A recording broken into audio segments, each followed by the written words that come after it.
talk a little bit this evening about Luke. Quite an interesting character in the Bible, and one that we glean a lot of information from. There we are. He's the only non-Jewish writer of the New Testament, and we believe he was a Gentile. He could have been maybe a proselyte to Judaism, possibly, but he was definitely not Jewish descent, or we don't believe he was. He wrote the most words of the New Testament, more than anybody other writer of the New Testament. He wrote the bulk, almost 27%, a little over 27% of the New Testament. And he never met Jesus, as far as we know. Never met him personally. The only writer, the only gospel writer, the only writer in the Bible who, as far as we know, never personally met Jesus. Everything he wrote was from the account of someone else, mostly Paul, and possibly Mary quite a bit, actually. In Colossians 4, it says, Aristarchus, my fellow prisoner, sends you his greetings, and also Barnabas, cousin Mark, about whom you received instructions. If he comes to you, welcome him, and also Jesus, who is called Justus. These are the only fellow workers for the kingdom who are from the circumcision. They have proved an encouragement to me. And then a little while, a couple of verses later, he says, Luke, the beloved physician, sends you his greetings, and also Demas. So it kind of separates them from those of the circumcision, or those that are Jews. So Luke kind of becomes our Gentile writer. He wrote both Luke and Acts. Luke, the Gospel of Luke, is the only gospel that has a sequel. So Luke and Acts. And both of them he addressed to Theophilus. And some people think that Theophilus was an individual named Theophilus. Some people think it was all lovers of God. I think it was probably an individual. But the name means lover. It means lover of God. And that was his, who he wrote these to, both of them. He was a historian, eyewitness accounts. Insomuch as I have undertaken to compile an account of things accomplished among us, just as they were handed down to us by those from the beginning, were eyewitnesses and servants of the word.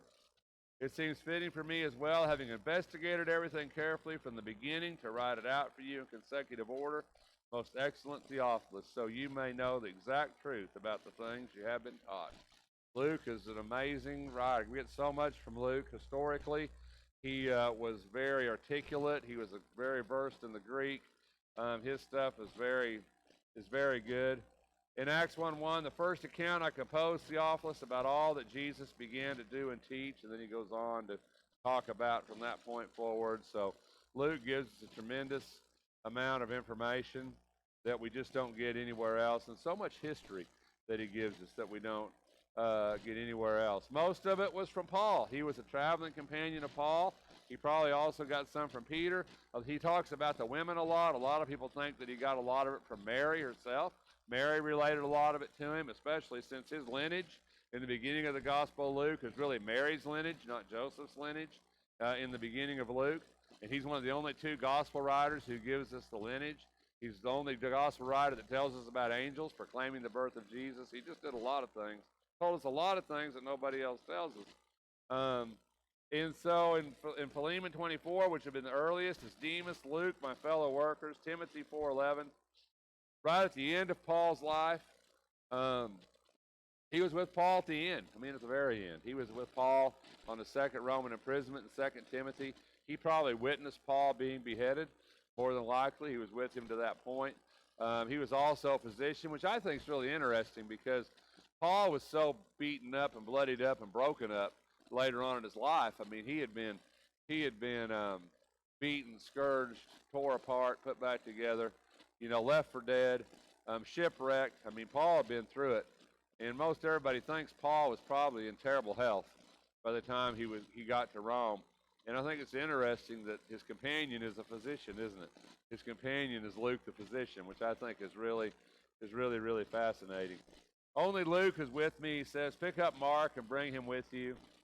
In Acts 28, Luke doesn't state that he's with Paul in the book of Acts, but there's a lot of we statements in Acts. And if Luke wrote it, then it makes sense that if he says we did it, that he's with Paul when that happened. So he became a traveling companion of Paul. On Paul's missionary journeys, he went with him. He observed what was going on. He heard Paul preach. Can't you imagine? Kind of off the track, but I was thinking about Luke a little bit this afternoon, and I thought, he spent time with him around the campfire, didn't he? I mean, with Paul. I mean, he ate dinner with him. He spent time with. That would be amazing, wouldn't it? I mean, he really knew him. I mean, he spent time on ships with him. He was there when Paul was in prison. Um, Good possibility he might have went to Spain with Paul, to Crete with Paul after he got released from prison the first time. Um, that's really amazing, isn't it? To think who he got to talk to and who he got to see as an historian, is observing that. And, he probably, I'm sure, saw Mary. Sure, he spent time with the women and Mary and them other women that went with Jesus. With Peter, right? I'm sure that he got to all those people, and he got to be with all those people that we know were with Jesus. And so when he wrote it down, that's what he said. This is my eyewitness account. This is from people who were eyewitnesses to Jesus, and I'm the guy that's getting to write that down and to share it with you for thousands of years. He was an historian, and that's the neat thing about Luke. He names so many people in so many places. Luke lists over 100 different people in the Gospel of Luke, more than any other Gospel writer, because he's very big about this really happened, and this was the person, and this was the person's name, and this is where they lived, and this is what they did, and this is who was governor. He was very historical. Based on his accurate description of towns, cities, and islands, because if you remember right from the book of Acts, he talks about Paul going from islands and being shipwrecked in Malta and all the different things. Luke wrote all that for us. About all the stuff where they put cables under the ship and they threw stuff over the ship, and Paul took the viper out of the and got bit and lived, and they all thought he was a god. And I mean, Luke was there; he was seeing all this stuff go on. And so all these places he talks about are real. All these events are real. And there was years ago, there was a guy, and this is kind of a crazy story to me, but he didn't believe in the Bible, didn't think the Bible was accurate, because Paul, in the writings, he said when they was at the storm that they put cables under the ship. And they used to do that. The wood ships, the planks in the storm would batter. And so when a ship would be in a raging sea, a lot of times they would put ropes underneath it, and they would bind the ropes at the top of the ship to kind of hold it together. They would actually put ropes around it. And this guy was a marine archaeologist. And he said, I don't believe the Bible because at the time of Paul, they didn't do that with ships in that part of the world. And then it was several years later on an archaeological dig somewhere over there, they dug up a ship from the time of Paul, and guess what? It had ropes underneath it. And then from there, the guy believed the Bible. It's really interesting, something like that. But then he said, well, it's got to be true, right? Because what Luke said was actually true. There were cables under the ship. And to me and you, that doesn't mean much, or to me it doesn't, But to him, it was a big thing that, that was true and that it really did happen. And he relates that to us. William Mitchell Ramsey wrote, Luke is a historian of the first rank. Not merely is his statements of fact trustworthy, he should be placed along the very greatest of historians. Professor of classics at Auckland University wrote, for accuracy and detail, for evocation of atmosphere, Luke stands, in fact, with Seleucides, which he's an Athenian historian, is who he is. He wrote about the Polynesian Wars. He's very valued as a historian. The Acts of the Apostles is not a shoddy product of pious imagining, but a trustworthy record. It was the spade work of archaeology which first revealed the truth. And that's just amazing because we have that, right? I mean, how do we know that church started on the day of Pentecost? We wouldn't know that without Luke, right? How do we know 3,000 were added to the Lord's church and 3,000 were baptized and were saved? Luke, right? How do we know that Peter preached? Luke. How do we know that they got thrown into prison, right? Look at all the stories we have from Acts that without Luke, we wouldn't have. We wouldn't have all the conversion examples of the book of Acts without Luke. We wouldn't have Lydia. We wouldn't have the Philippian jailer. We wouldn't have Simon the sorcerer in Acts 8. I mean, we wouldn't have the conversion of Paul in Acts chapter 9. We wouldn't have the conversion of Cornelius in Acts chapter 10 and 11. We wouldn't have, there's just so much stuff that we just wouldn't have if Luke hadn't wrote it down, because it's not anyplace else. We just wouldn't have had that without Luke. And so when you think about it, it's just amazing what it is. And also, historically, he was supposed to be the first painter of icons, the first painter of people. And so historically, they said he actually painted Mary, and he painted Peter, and he painted all these. Of course, we don't have those because that was a long, long time ago. But historically, it says we did. Christian tradition, starting from the 8th century, states that Luke was the first icon painter. He was said to have painted pictures of the Virgin Mary and child in particular, the Hagiateria image in Constantinople, which is now lost, which that's a picture of it. Starting from the 11th century, a number of painted images were venerated as his autograph works, including the Black Madonna of Chetwatsia and Our Lady of Valdemar. He was also said to have painted Saints Peter and Paul and to have illustrated a gospel book with a full cycle of miniatures. It'd be nice to have that today, wouldn't it? We would really know what they look like. Well, we would know what he painted they look like. I think that's pretty cool. So it's pretty cool that he was not only a historian, but he was an artist. Of course, relics. Bones are always a big thing. We talk about characters of the Old Testament. Luke's bones are no exception. Despot George of Serbia purportedly bought the relics, or the bones, of Luke from the Ottoman Sultan Murad II for 30,000 gold coins. After the Ottoman conquest of Bosnia, the kingdom's last queen, George's granddaughter Mary, who had brought the relics with her from Serbia as her dowry, sold them to the Venetian Republic. In the Venetian Republic, in case you don't know what the Venetian Republic is, the Venetian Republic is where Venice is in Italy. It's now part of Italy. It was, I think, the Venetian Republic up until the 18th or 19th century, so it's in Italy now. And eventually, the bodies at the Abbey of Gostana in Pada, the heads at St. Vitus Cathedral in Prague, and a rib at his tomb in Thebes. But the other thing that's interesting about it is that they had this carbon dated, and they had it checked with DNA before they actually put it in this church. And if it is actually his relics, which that's always kind of a big if in these things, he was Syrian. So, because they were Syrian, and they dated to the right time, but it was actually Syrian bones. His genealogy, his DNA was Syrian, so it would have made him been a Syrian. So that was kind of interesting to me. But the really neat thing about Luke is that he probably wasn't the first gospel. Mark was probably written first, more than likely, we think. Mark's the shortest gospel. We think Mark was written first, but most people think Luke was second. And most people think Luke took a lot of the basic form of his gospel, the genealogy, other things from Mark. But the really interesting thing, if you look at this, is that more than any other writer, he is unique. 35% of Luke is unique to Luke. It doesn't occur any other place in the Bible. That's really, really neat, isn't it?